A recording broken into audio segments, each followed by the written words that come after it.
We exalt your name. Glory to you, Father. Wow, today is another powerful day in our life again. We thank you, Jesus, for you are worthy to be praised. Yes, I love you guys. I love you all in the mighty name of Jesus. We are going to go straight to what the Lord has for us today. I thank you for your coming. I thank you for your listening. I thank you for your viewing. May God bless you in the mighty name of Jesus. Amen. I want to worship and I want praises and pray. I want us to still pray, guys, as I minister the word of God. Let's bow down our heads in the mighty name of Jesus. Father, we give you glory. We exalt your name. We praise you because we know you are worthy to be praised. Father, again, we are again here in the sanctuary. Let your words be manifested. Let your glory shine in our life. As I speak the word, let your word bring breakthrough to individual. In the name of Jesus Christ. Offload your word on me. Father, as you be, you will never change. As you said it shall actually come to pass. As I speak your word, let your word bring breakthrough into our life. In the mighty name of Jesus Christ. Thank you, Father. Thank you, Lord. Anoint my ear. Anoint the voice that will speak it right now. Anoint the ear that will hear it. So at the end, you have got to glorify your name. Thank you, Jesus, for you are worthy to be praised. In Jesus Christ's mighty name we pray. Amen. Yeah, brothers and sisters, today we are going straight to our topic, enlargement of success. Somebody say enlargement of success. Enlargement of success. Good. I want to hear it again and mean it to yourself. Enlargement of success. Enlargement of success. Good. Today we are going to go straight to the book of Luke 9, chapter 9, verse 1 to 2. I bet you today God is going to manifest His glory in your life as never before.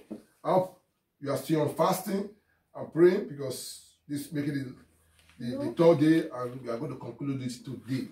As I said last week, I said it. For those of you who joined the fasting and praying, may God richly bless you, and that thing you fasted for, the Lord will give you to you abundantly. I said it last week that we are going to have a program of fasting and praying because the Bible said those things cannot be done except through fasting and praying. And at the end of the day, and we started it on Friday, and we are concluding it today, Sunday. So, which is dry fasting. So, for those of you who have joined us, may God richly bless you in the mighty name of Jesus.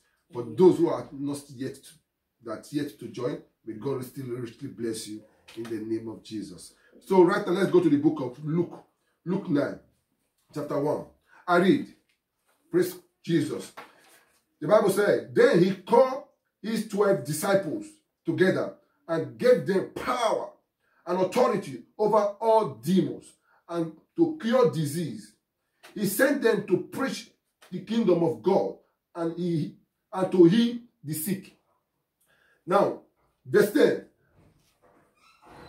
And the apostles, when they had returned, they told him all that they had done.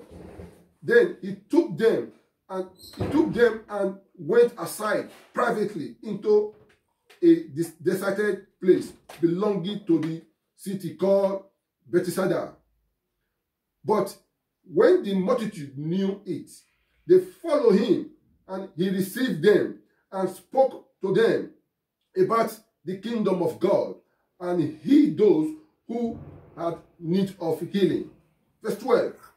When the day began to wear away, the 12 came and said to him, send the multitude away, that they may go into the surrounding town and country and lodge and get provision, for we are in a deserted place.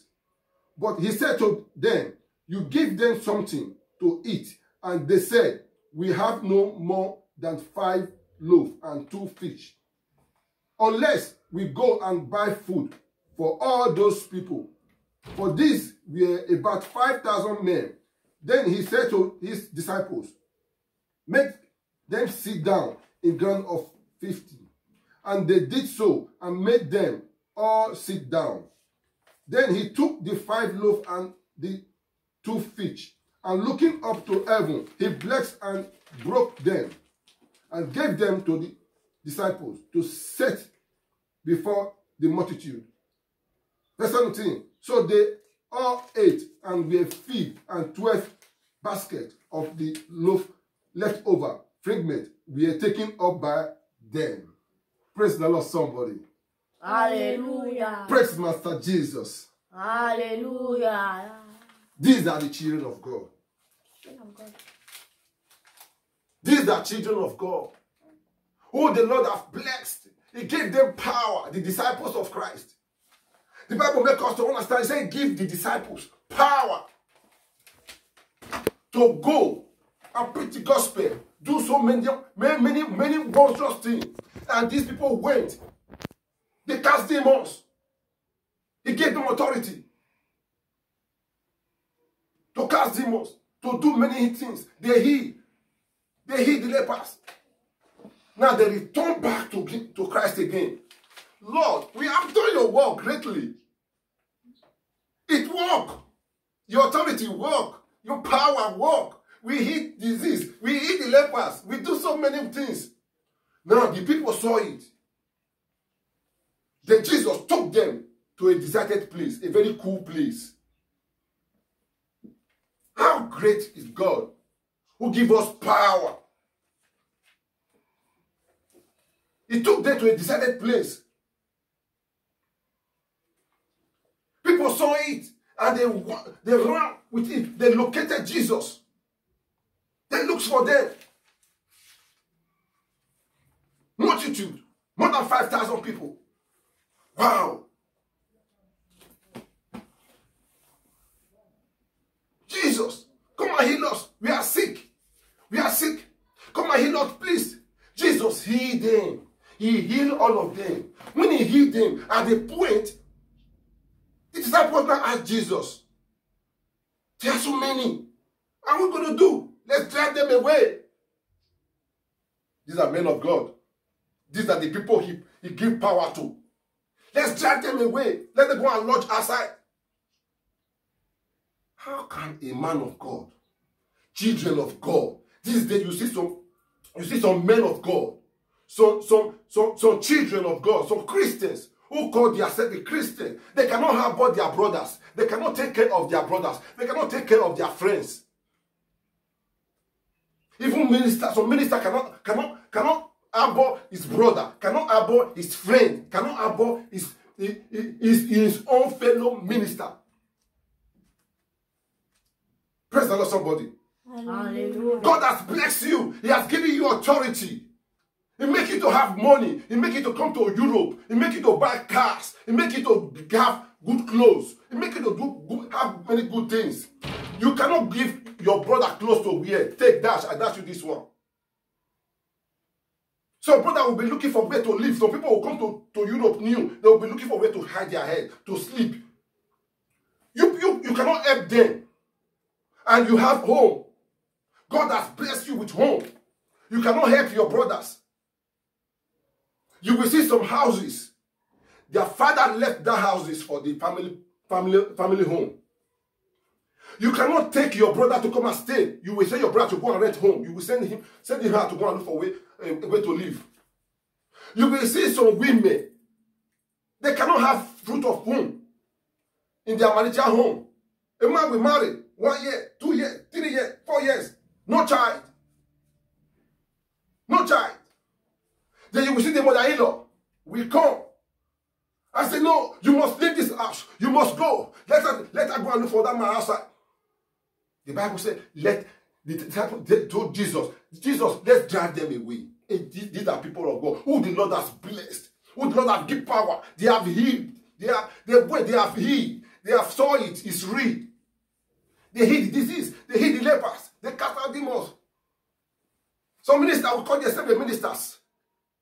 They cannot help their brothers. Their brothers will be in abject poverty. They cannot even give him money to go and eat.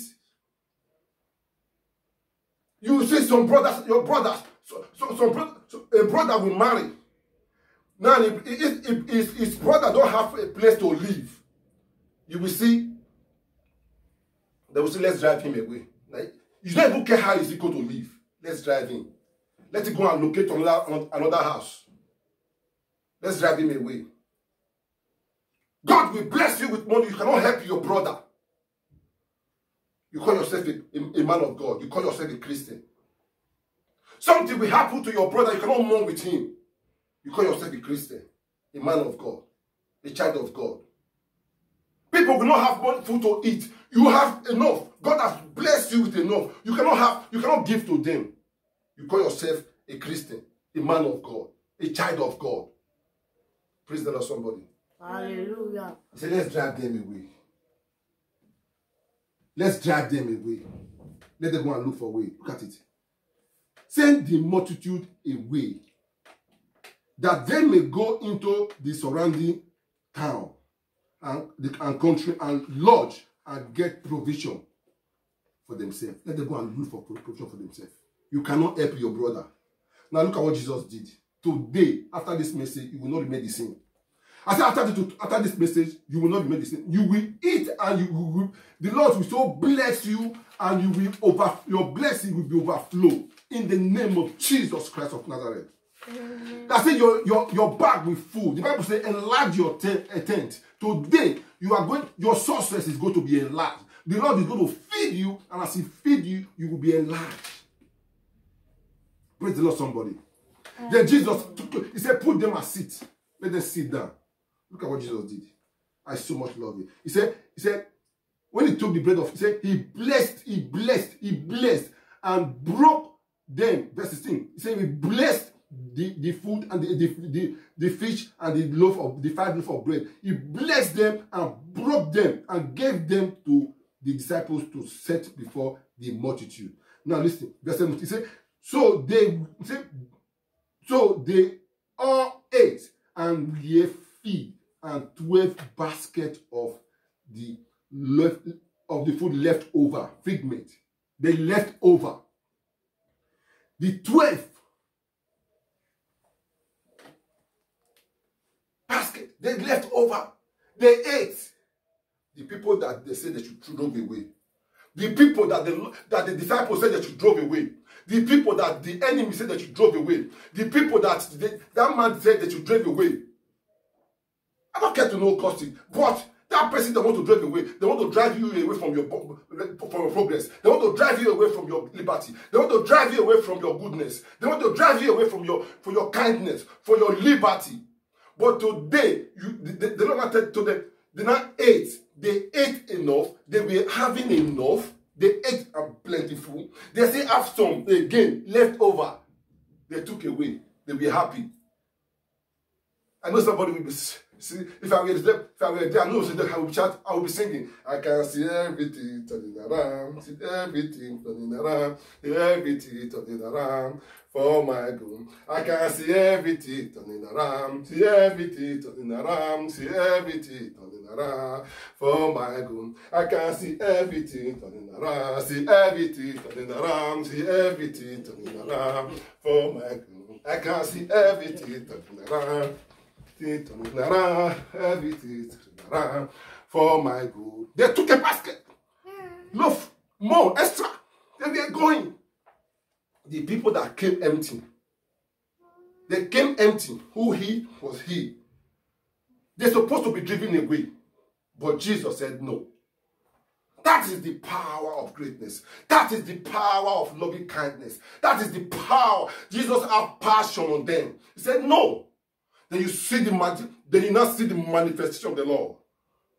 They saw the manifestation of the Lord. I said the Lord is going to manifest in your life. The Lord is going to manifest in your life. I said you are hearing from me, right from the God's power manifestation ministry. Today, I said the Lord is going to manifest His glory in your life. God is going to manifest your glory, His glory in your life. Your life will not remain the same. Your glory will shine, and you will have left over. You will have left over. Your blessings will reign. It will enlarge. No man, no evil can comprehend it. In the name of Jesus Christ. They